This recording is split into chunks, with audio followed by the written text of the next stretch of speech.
The speaker, the general speaker, they are playing.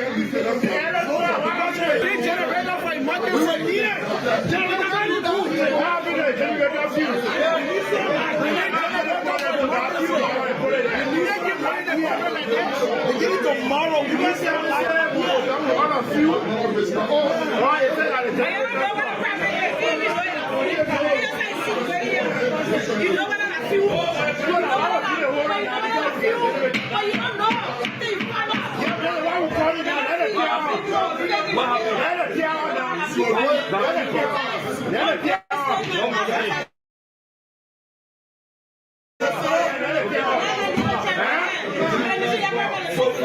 is that doing?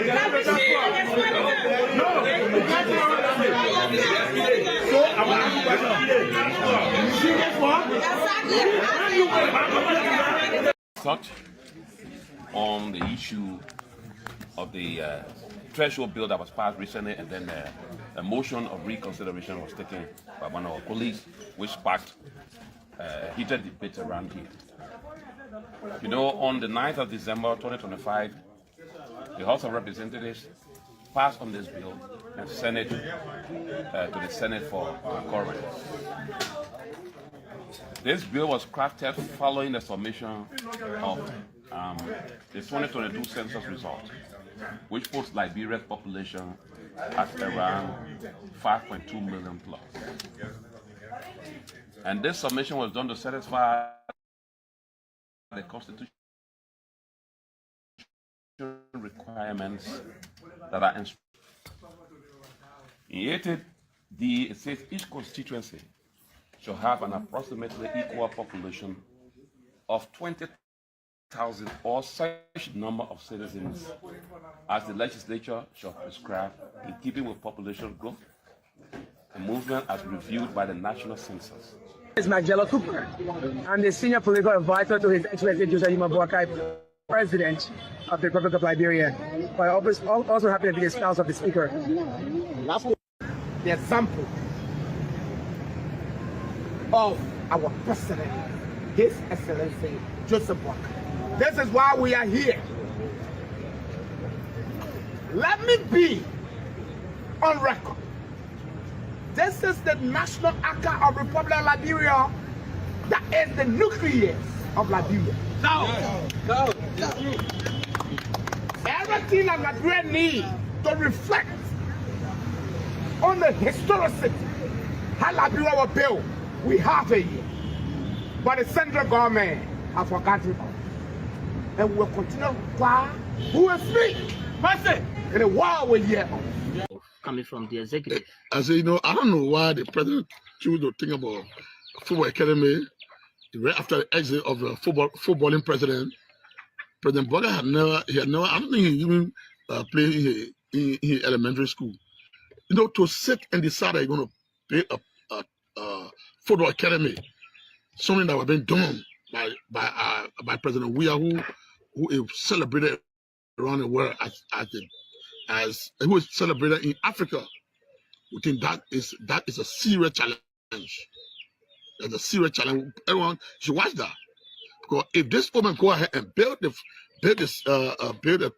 football academy, and when he background in football after the exit of the football president, that clearly fathers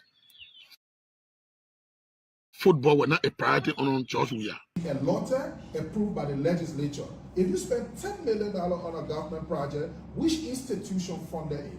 It also lends credence to some of the things people have said, that some of the money hitting the budget. For example, they're spending $1 million for Foya Hospital. What's the population of Foya? $1 million for Foya Hospital, but there are more people in Basso. There are more people in Magidi. So how do you allot money? There's a lot more money being spent for Kolahun Hospital. And there is also money being spent for current hospital in Zozo. So this year's budget spending almost on hospitals in Foya. Are they giving those money, in Lofa, are they giving those money to go back for it and spend on other projects? American, distinguished colleagues, I want to say good morning to every one of you, and thank God that we're in 2026. I mean, this is a very pleasant morning. All we can say, we want to tell God thank you for life. He has given us another breathing space. However, I am reminded of the conversation that was in the chat room yesterday where the speaker validated that Cecilia Bokun is his biological sister. That leads us to the fact that Richard Kun, at this point in time, you should recuse yourself, that you have committed crime under our marital law, the domestic law of this republic, that incest is a crime. So until we get reasons why you marry your sister, I think you have lost legitimacy to preside as speaker. So it is just the right thing for you to recuse yourself. And one thing, there are a lot of colleagues calling me and say, oh, you're from the fanatic of blood, they fire, you're not supposed to be commenting, you're not supposed to be talking. There is not a no damn blood thing that we're talking about. We're talking about the credibility, the image of the House that represents every one of us, the legislature as a body. Do you know what happened? That a woman is claiming that she got a marriage divorce certificate from the Civil Law Court. The reputation of our judiciary is placed on a question. Now the executive is also placed on a question. The legislature is placed on a question, and the lives and the status of our Liberian brothers and sisters in the United States of America now being in danger. I mean, this is a grave allegation. I'm hoping that our dear speaker can do the right thing. I'm not talking about removal of Richard Kun. I'm only saying he should recuse himself, because they are also saying the woman fake document and blah, blah. Have credible information. The documents will be available today that, pictorial evidence will be out that you did marry and you exhibited acts of husband and wife. And if those papers are provided today from now to 12 o'clock, I think Richard Kun will not be speaker anymore. Now, what is the big news? The big news in the corridor. Are you planning to remove the speaker? But this is not a speaker house. Are you one of those? This place is not a speaker office. It's not a personal property. It's not anybody's personal property. Anybody who falls below the belt in terms of legislative proceedings and or requirement, obviously it behooves the members to ask you to step aside. Do you want the speaker out? I'm saying to you now, if you perform below the belt, it behooves the members to step aside. Is it the speaker?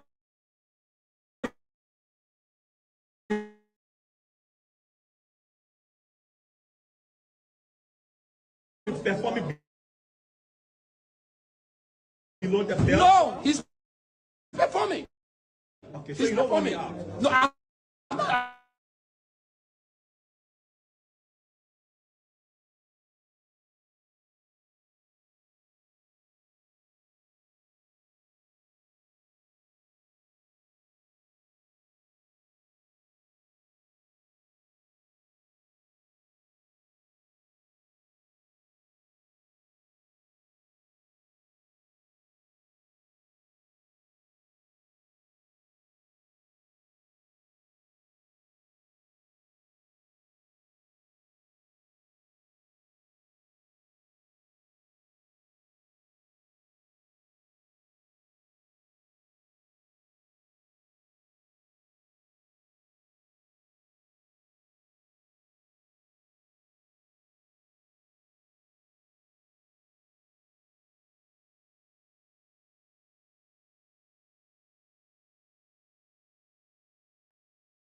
Those that connect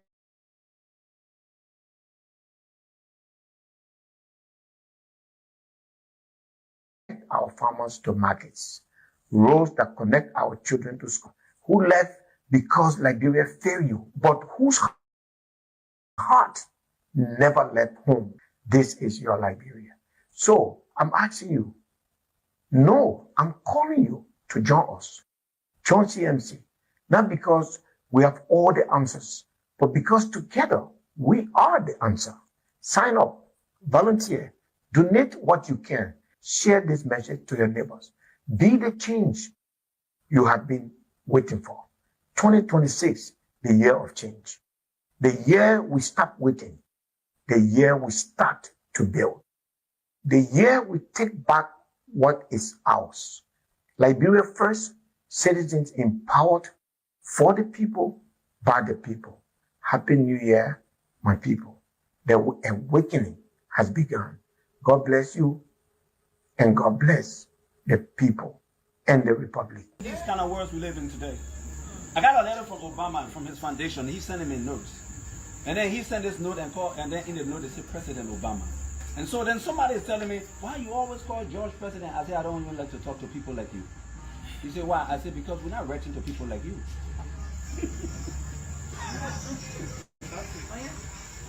I said, I got 3 different degrees. I've been meeting people globally. And in the mind, they know I'm on their level. That's why they're talking to me. If you went there, you got to wait in the car. I'm not talking to you on my page. Just find something else to do. I'm talking to President George. Didn't you watch the inauguration? Before they inaugurated this man called Donald Trump. Before they inaugurated him, they announced all the presidents called him president. I don't know where they were. People were asking me, they not watch that. Here comes President Bill Clinton. Here comes President George Bush.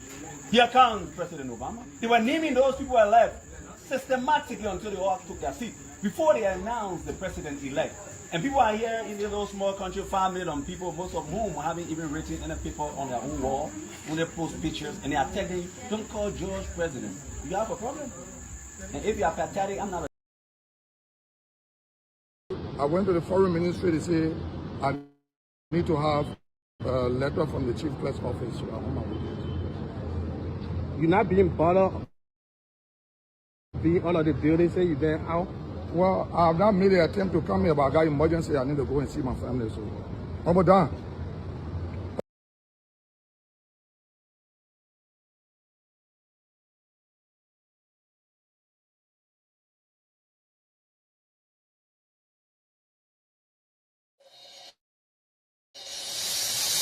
I can't stand no more, cause I'm a fool.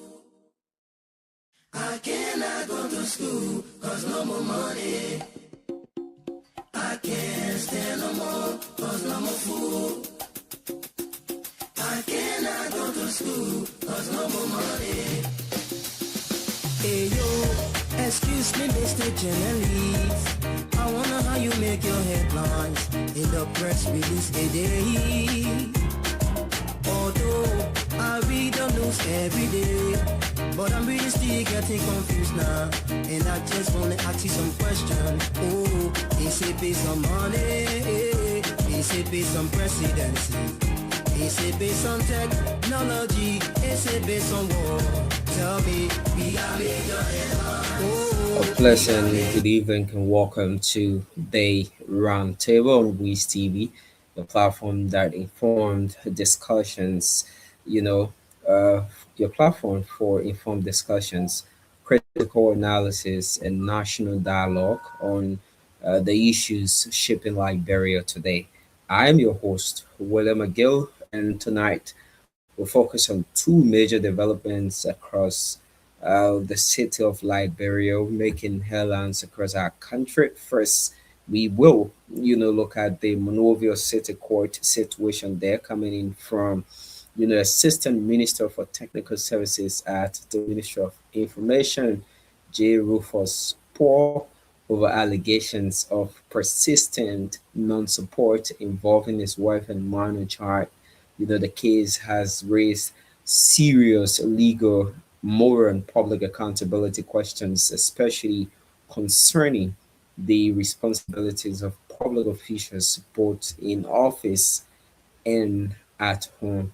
Secondly, we will look at growing frustration over Liberia's unstable electricity supply that has prompted the House of Representatives to summon Liberia Electricity Corporation Managing Director Mohammed Sharif to explain the continuing power outages affecting homes, businesses, hospitals, and schools nationwide. So tonight, we hoping to have our panelists on as well as we examine the legal, social governance implication surrounding these issues, while also discussing the broader impact on the ordinary Liberian. Stay with us as we take a break.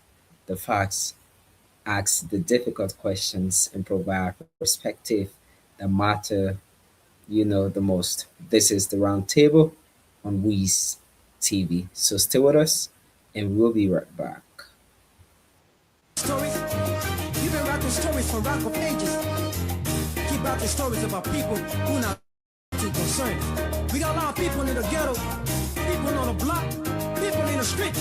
If y'all know what I know, follow me, and I'll take you to places where people are suffering. We got lame people, blind people. I mean, people that in need, man. People too much in need. Come on, yeah. How many people do you love, man? How many people do you cherish? How many people do you love out there, and how many people do you actually cherish? And we like to say welcome back to the program. Today in politics, we will take a look at few history in politics, and we will go ahead and run through with the program right here on the round table where we were in 1808, the 10, the 17, today in politics, political rights of Jews were suspended in Duchy of Warsaw. That's Poland, right? And also 1815, May 9, 1815, Congress of Vienna ends after reshaping the political map of Europe.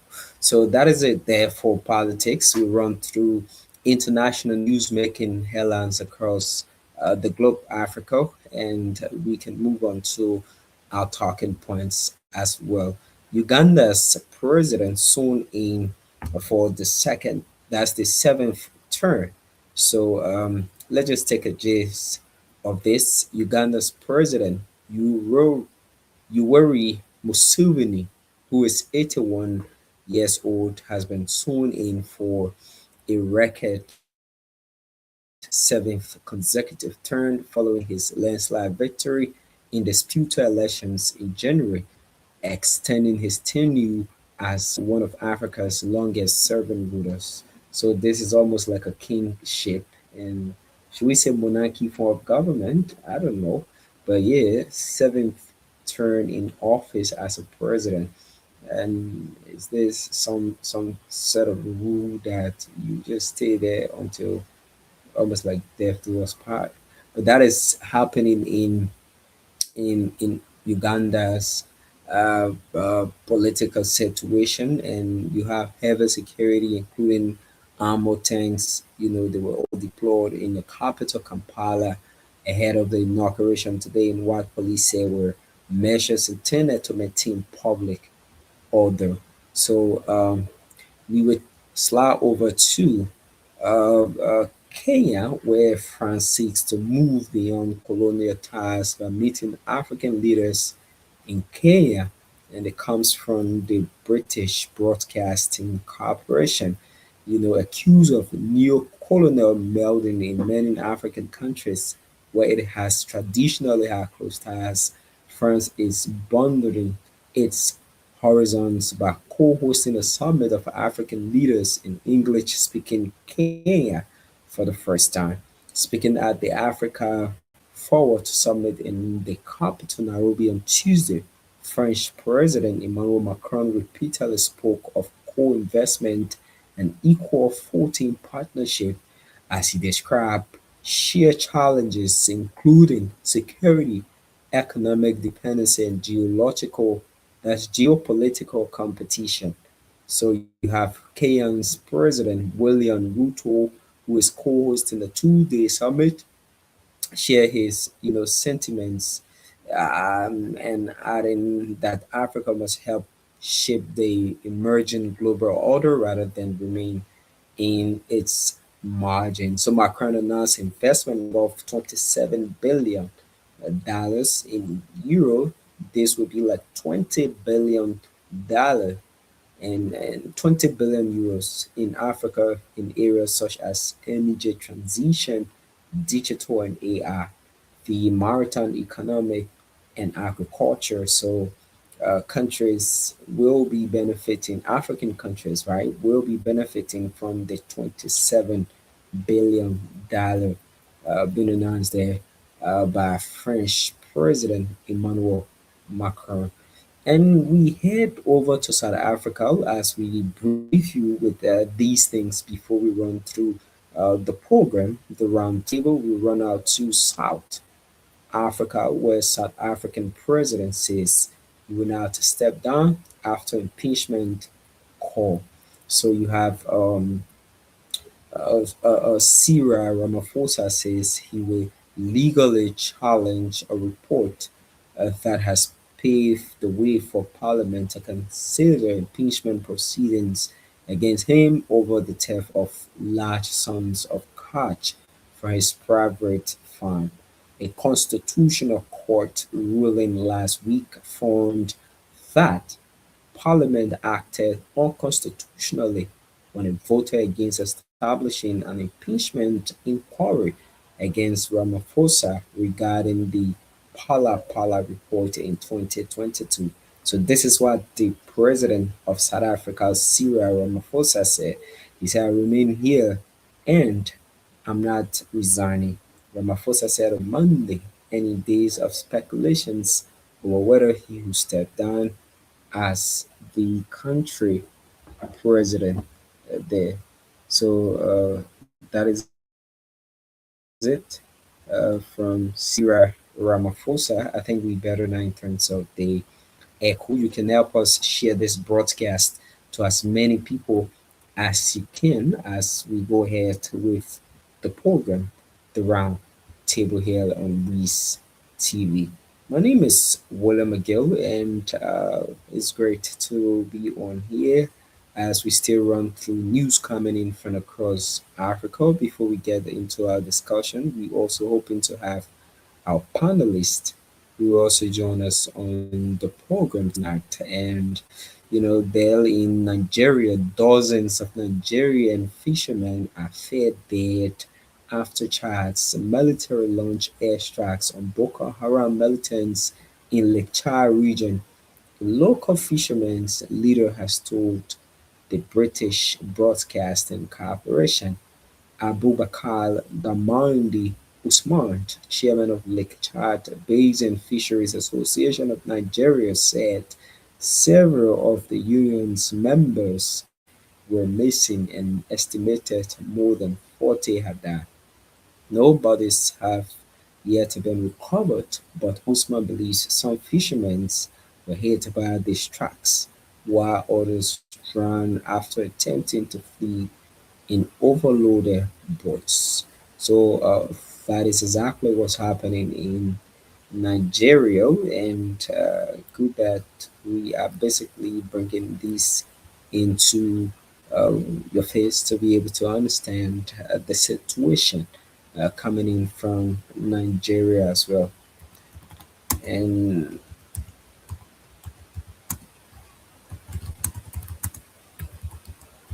and lastly, um, let's take this coming in from sports. There in Ethiopia, an Ethiopian marathon runner, Melis Das, age 36. So, Melis, the winner of marathons in Houston, Perk, and Shagam, have been preparing for a race in Ottawa on the 24th this month. And according to local media reports, she experienced a sudden medical emergency in Ethiopia capital Addis Ababa, and she was rushed to hospital, but that despite the efforts of medical staff. No further details have been made public, and we like to send our message of condolence to the family of the deceased, and we hope that she found rest wherever she will be. And basically, that's exactly how it is here on the program, the round table. So several things happening in our country, Liberia, and we want to come in with these situations before we jump into our talking points and look out to see if we can have our panelist on the program tonight. Um, Basically, you know, there's a report coming from the court that battle erupts over the late Martyr Brenner's Tottenham Boulevard property. And, it's a major land dispute involving a prime Tottenham Boulevard property once occupied by, CDC.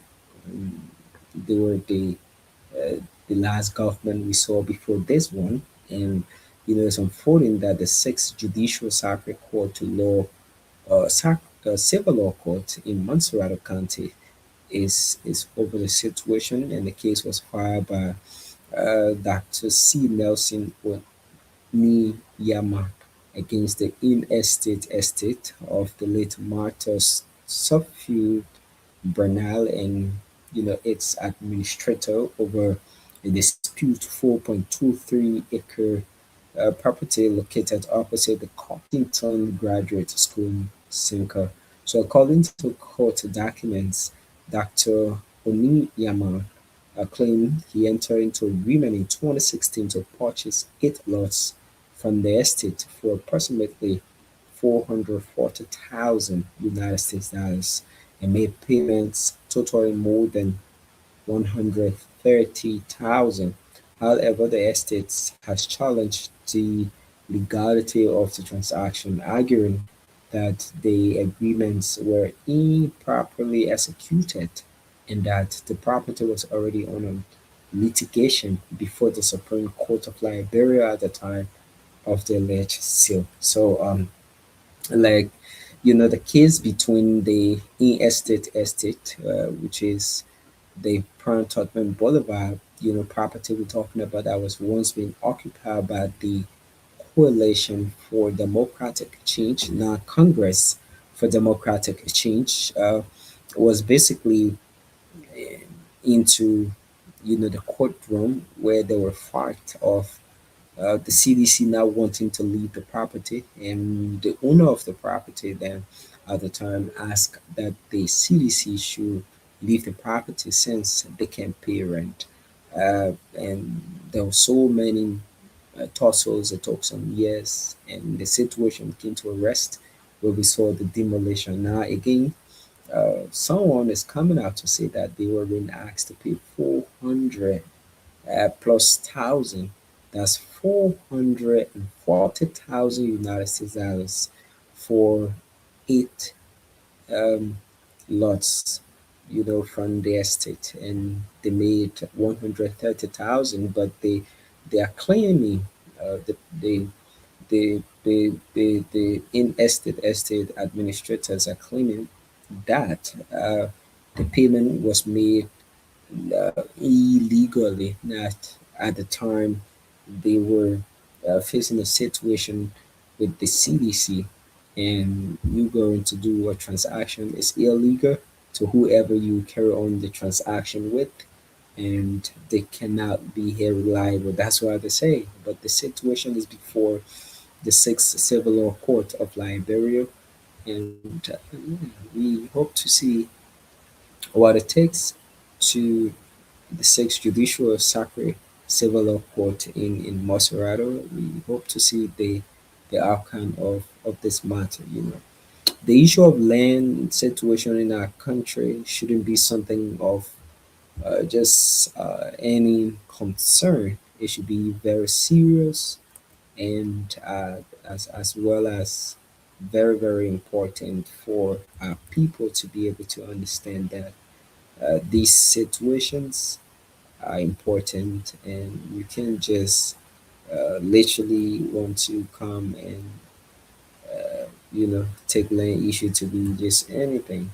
Land situation matters because it leads to chaos in the society, and we can just sit and look at it.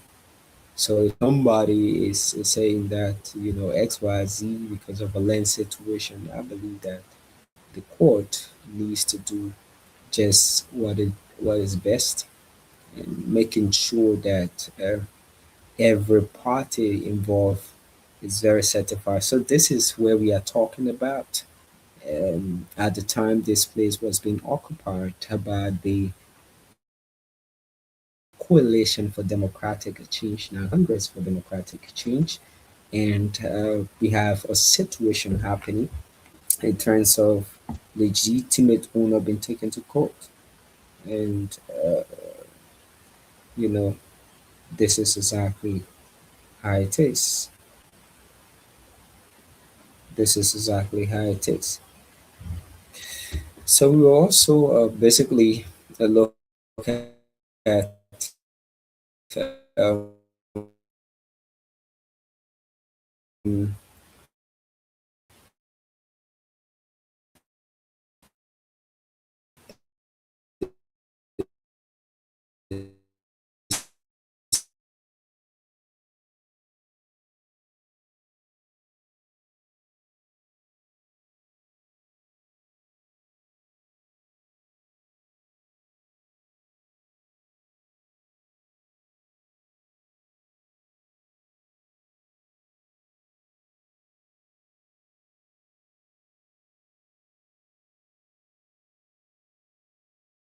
situations, uh, having it's not just about having a company, and so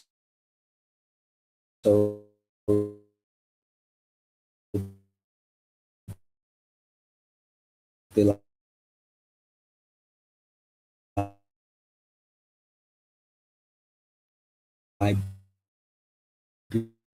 Liberian Senate has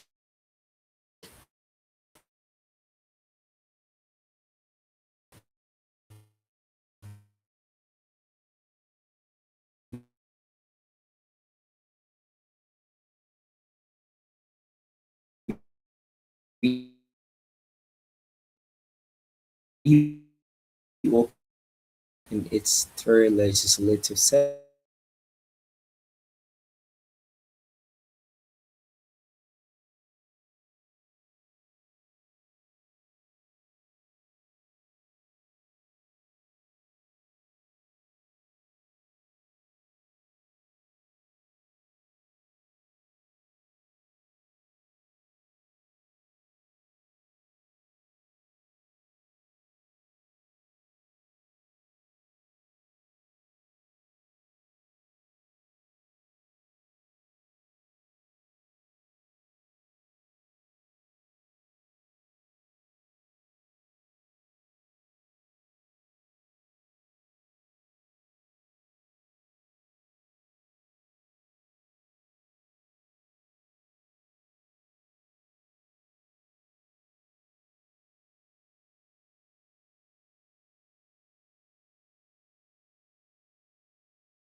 So basically, they are going to checkmate these companies that we spoke about, like the Beer Mountain, the Ashlar Metar, to be able to identify possible violations and recommend actions to the executive branch. So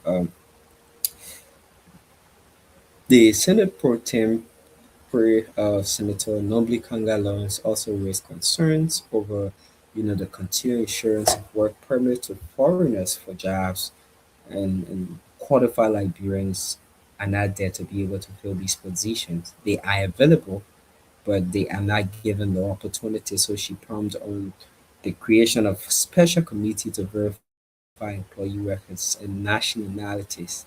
So the Senate is also expected to investigate the in health sectors by that's requesting list of volunteer teachers and healthcare workers and government paid employees across all counties. So these are areas as well, and so many more. And she spoke about infrastructure and public services are also under scrutiny as communities, and to be able to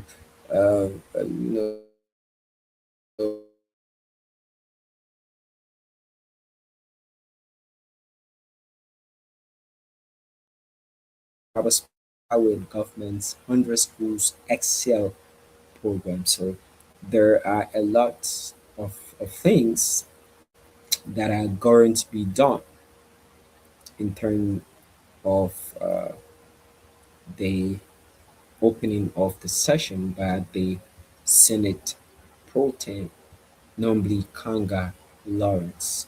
So we will basically try to get things that are important, and we can go ahead now and see how we can move on with the show quickly. And yeah, that is exactly what it is with the program here tonight. So let's get to one of our talking points, right? Where we wanna how you call it, right? It's not basically right. Okay, so this is okay. And the first issue here will be the assistant minister arrest over, the situation over alleged persistent non-support. So, assistant minister for technical services at the Ministry of Information, J. Rufus Paul, having a situation there at the Monrovia City Court. So, um, and I'm being told that the situation is about persistent non-support. So let's see if we can get the photograph of him on here, and while we go ahead with the discussion. So basically, that's the assistant minister for technical services, and you know the the allegations of persistent non-support involving his wife and 8-year-old son is a serious issue. And the complaint was filed by Decanty Brown Paul under Liberia's Penal Law Section 16.5, and it claims that the official allegedly failed to provide financial support and care since February 2026. February, March, April, May. 3 months now, or better close to 3 months. And the legal implication of persistent non-support under Liberian law. What is the legal implication of persistent non-support? So we'll take them bit by bit, and then we get to the bottleneck of the situation. What is the legal implication of persistent non-support? We want to look at that firstly, and then we can now move on to the next talking point and the next one. So look at the legal implication of persistent non-support, the social and moral responsibility of public officials towards their family, whether public officials, public office holders should be held to high standard. Of course, yes, they do need to be held We've had tender because it's essential and important for all of that to happen.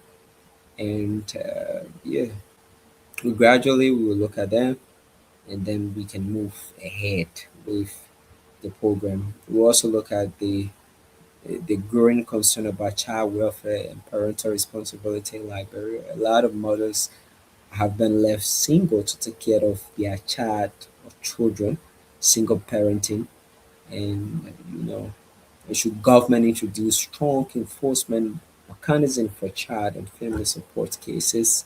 I think a little is there, but I think some strong penalties needs to be added in terms of making sure that these people will be able to understand that.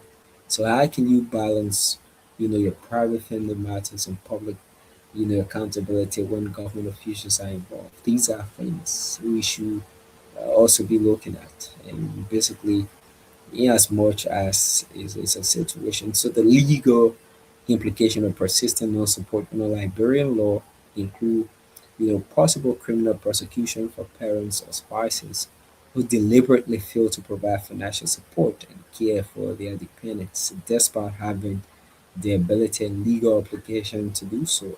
So, criminal prosecution will be given to you once you have the ability to take care of your child or children and you abandon them. You will have, you know, some level of criminal prosecution or criminal prosecution, not even some level. So these are things we will look at when these situations of what to government officials. I do believe that government officials earned enough that they can take care of a whole family, not as compared to a police officer that is in the traffic. You are an assistant minister for technical services. You earn enough to be able to take care of your family. You shouldn't be dragged to court only because you cannot provide for your 8-year-old minor. I think if this allegation is proven to be true, the court needs to take serious action and they should send out caveat to all public officials, not just public officials, but all men that are getting these ladies pregnant and shy away from their responsibilities. I think it's so important that these mothers and their kids are given care and the necessary attention they need. So it's important, and I think there should also be something that the law will not just see one side of the situation, but will definitely be able to, you know, go ahead and show justice can prevail and justice will definitely be done to all. So it's prudent enough that the court is going to give the right judgment in terms of this situation. And some is saying, it's Liberia, and I'll say yes, Liberia. Some is saying a Liberia government legal system is enough to protect. Of course, the legal system do not joke with women and children's situation. And I think one person who did enough in terms of partnering with the international community for the protection of women and children rights in our country is former President Ellen Johnson Sirleaf when she brought about so many laws favoring the females just after our 14 years of civil conflict between ourselves. It shows how great it was. At first, it shows some level of one-sidedness in terms of just mainly focusing on females' situations in our country. But as time goes on, we began to realize that it was prudent enough because these are females. They are kids, minor, and the parents, the mothers, especially the mothers, do not have the same strength as compared to the men. So I think our legal system is enough to be able to protect women and children cases, especially for the legal system in our country.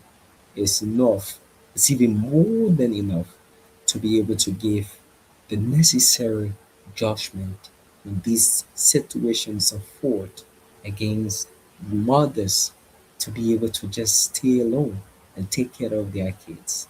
And sometimes we should also look at it this way. It's not because a little situation happened too between you as a married couple, and then you literally wants to run to the court because you no longer want the marriage again.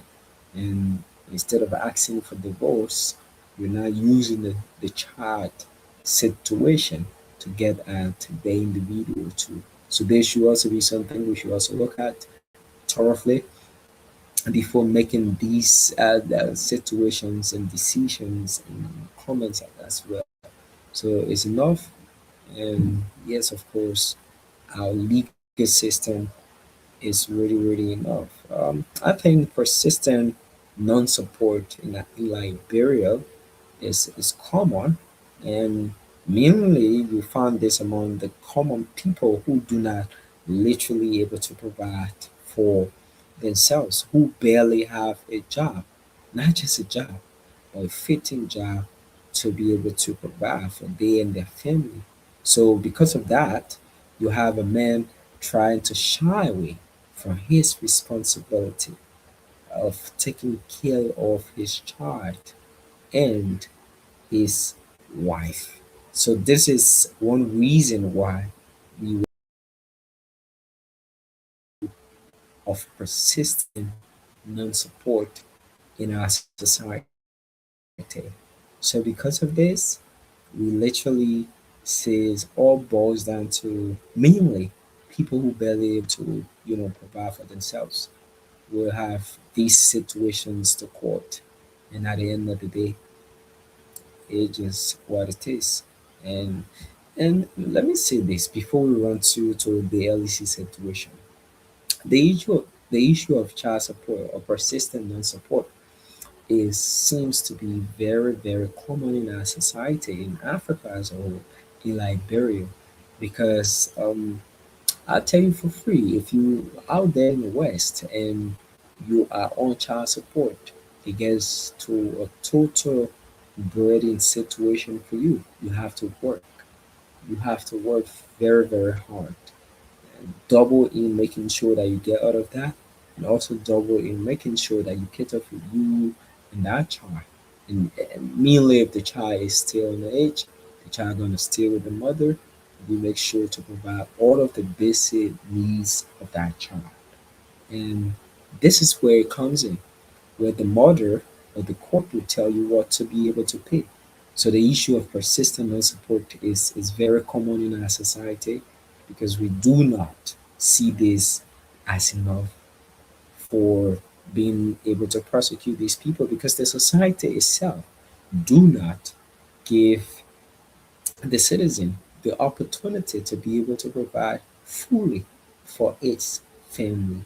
So at the end of the day, government will not do more to embarrass its citizens as well. So let's run up to the Liberia Electricity Corporation. When I talk about LEC, I feel very bad, and I really won't talk about LEC before the Gary Carter right now, right? So the House of Representative, summons LEC boss over persistent power outages, and trust me, right after my show, we'll have LEC going. Sleep in the heat, daybreak, someone in the brink of. What you gotta do, occur when you're about to leave home, go to work, go to school, go to your business center. Then they will take it from those places you are going and leave it home just for no reason. So the House of Representatives summons LEC Managing Director Mohammed Sharif. And let me post Sharif picture on the screen. So we all who do know and do not know Sharif Mohammed can be able to say, oh, yeah, this is the man who always giving us current, chooses not to give us current every time. So that is the LEC boss, Mohammed M. Sharif. And let me comment, right? It says, you know, ongoing electricity instability affecting homes, hospitals, schools, and businesses. That's one reason why they have summoned Mohammed Sharif. LEC, a worse than often, a worse than Benesi Papi in a local Liberian way. The thing about it is that when this Mohammed Sharif guy, who is the boss of LEC, was acting in this position at the time, we actually enjoy electricity. The thing about public officials in our country, the more of R7 situation than doing the typical job. Why was it at the time that you provided us untouchable, unbreakable, and very stable current when you were acting? And what happens when you turn to the managing director proper? Did you change overnight, Mohammed Sharif? What actually happened? That's my question. What actually happened? So, concerns raised by Montserrat County District 8 Representative too, he questioned surrounding promises made during the LEC boss Senate's confirmation hearing. Talk about how he was going to make current stable. Is it because of the economic impact? Why what are some of the challenges facing the Liberia electricity? We already know they say the hydro provide 50 or whatever megawatt to Liberia. Now they are working on solar farm. Now we have current coming in from this country. All of a sudden, getting cut the ass off. All of a sudden, Africa reduce the ass. What is it that we need to do? It's not just about depending on other people to support. We understand these things happen in real life and it happens in other places. But what are the measures? LEC do generate revenue, a lot of revenue. Look at PowerTech. Murder supersedes PowerTech. And I think that's one area we actually need to checkmate. There's a lot of fundings coming in from PowerTech. There's a lot of fundings coming in from people buying electricity on a daily basis. Just in 2 weeks, I had to recharge close to $40 because I want to enjoy a car. But you recharge, the car now off and on. Imagine that. Your hard earned money, you can't get stable current. I think Liberia now should turn a country that we start suing these people. I'm being real. You gave us a R7 working condition. And when you got the job, you change over to Mohammed Sharif. And I think the representatives needs to checkmate you properly to the letter, and make sure that you tell us whether the government is not investing enough in the country's energy sector. Maybe the total budget, the money they put there ain't enough to make us expand the hydro. What are measures we can do? What are things we can do? Is it only rainy season when waterfall or rain falls so bad that we have stable electricity? What can we do now? What can we do to be able to have, you know, should we have an irrigation process that we can let water flow to the hydro on a regular basis to provide electricity? What are measures? Let's look for a long-term solution than these short-term, depending on other countries, will not help us. Just little conflict we went into Guinea, I can say that bluntly. Guinea cut their electricity they were providing to us. Africa will say, whatever happens, happens, and we reduce that. What next? Are we waiting for the hydro to spoil first? And say we want to repair it? How big is the solar farm? What's the capacity? How long and how much of a current would the solar farm provide for that country Liberia? These are things that the lawmakers needs to ask you, Muhammad Sharif. These are basic necessity. We shouldn't beg as citizens for these things. Government should be able to provide them to us. While we pay for these services, we need them to be provided. LDC is not doing just to we as citizens. And I think the courting and or whatever someone they have summoned you is essential. And you need to go and tell the lawmakers, not just the lawmaker, but the Liberian people, what is wrong. Others were there. And we had this same reoccurrence of the situation. Now you went there and said you was going to fix it. What is wrong? Tell us. Tell us what is wrong.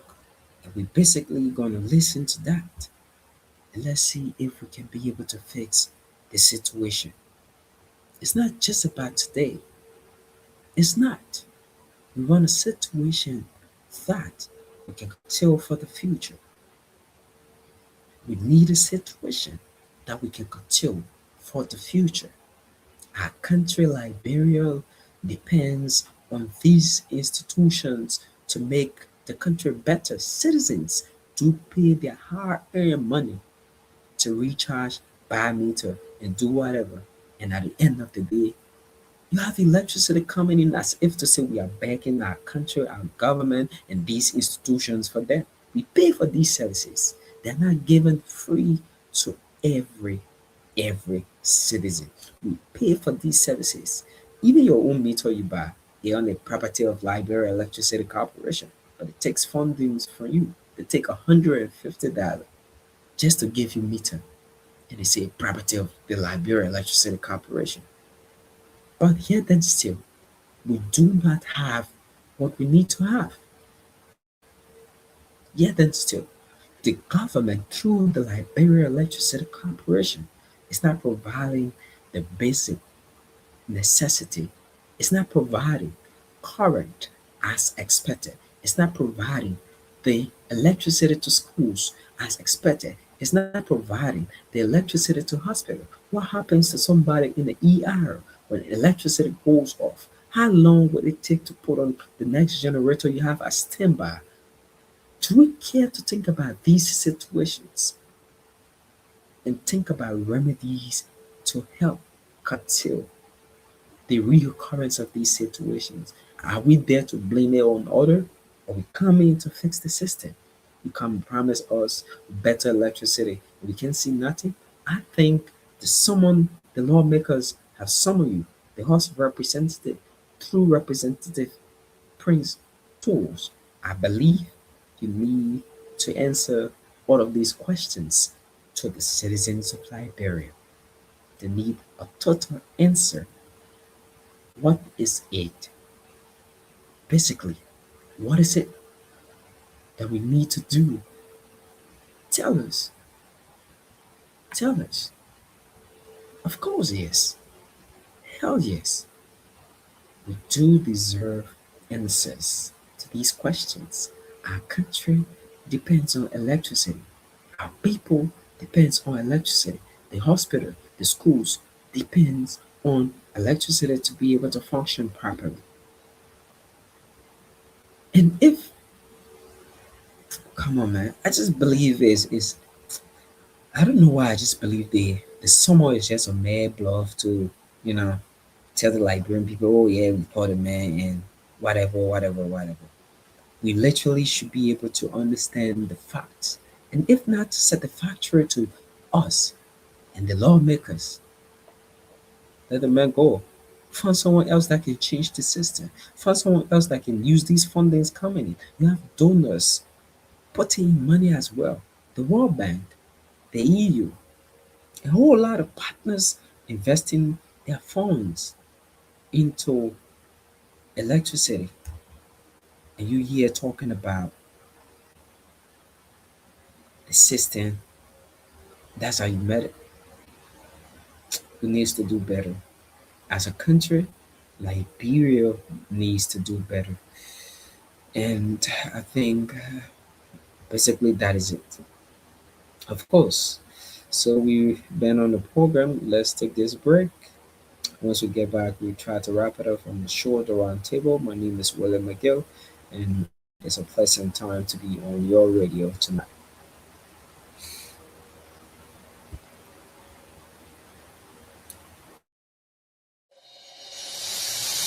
I can't stand no more, cause no more food. I cannot go to school, cause no more money.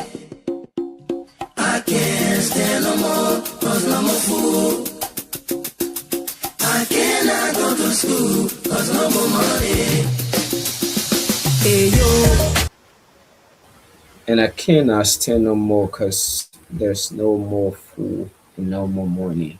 So indeed, it's been a great time on the program, the round table, and thanks to all of you for coming on. And this is how we end tonight's edition of the round table. We want to thank all of our distinguished, viewers across Liberia and beyond for joining us in discussing these important national issues. Conversation like these remain essential in strengthening accountability, promoting public awareness, and encouraging constructive dialogue in our society. So remember, the future of our country depends not only on leaders, but also on informed citizens willing to engage in meaningful discussions about the issues affecting our nation. On behalf of the entire production team here at Wizz TV, I'm your host, William McGill, saying thank you for watching. Stay informed, stay engaged, and continue to make your voice count. Good night, and God bless Liberia. Bye bye. I wanna how you make your headlines in the press release today. Although I read the news every day, but I'm really still getting confused now. And I just wanna ask you some questions. Oh, is it based on money? Is it based on presidency? Is it based on technology? Is it based on war? Tell me, we got major headlines. Oh, we got major story. Yeah. There is no job, no money for hustlers. We got major headlines. We got major story. Yeah. There is no job, no money for hustlers. Come take a coverage, the rainy season coming soon. In the ghetto, all the houses are full of leakage, nowhere to sleep. Come and see the widow, living in the street with her children. Since the daddy went to war to fight, he never lived to see them. The children have no shelter, oh, children have no education. The children have no one to call their friend, the children have no food to eat. We are bigger than us. Oh,